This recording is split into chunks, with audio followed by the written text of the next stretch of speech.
అండి ఈరోజు మన ఛానల్లో బత్తాకాయని సులువుగా వలడం ఎలాగో నేర్చుకుందామండి. మరి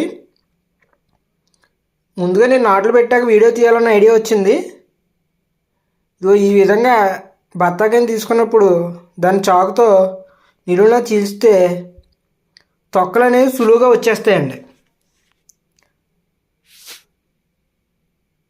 ఇలా తొక్కలు తీసుకున్న తర్వాత తొక్క బాగా తీసేస్తూ ఉంటారు చాలామంది, కానీ అలా తీయకూడదండి.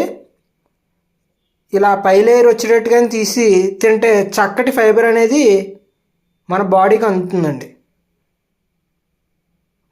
బాడీ బాగా హీట్గా ఉన్నప్పుడు చల్లబడడానికి ఈ బత్తాకాయ తొలను పై తొక్కలతో పాటు గింజలు తీసేసి తినాలండి.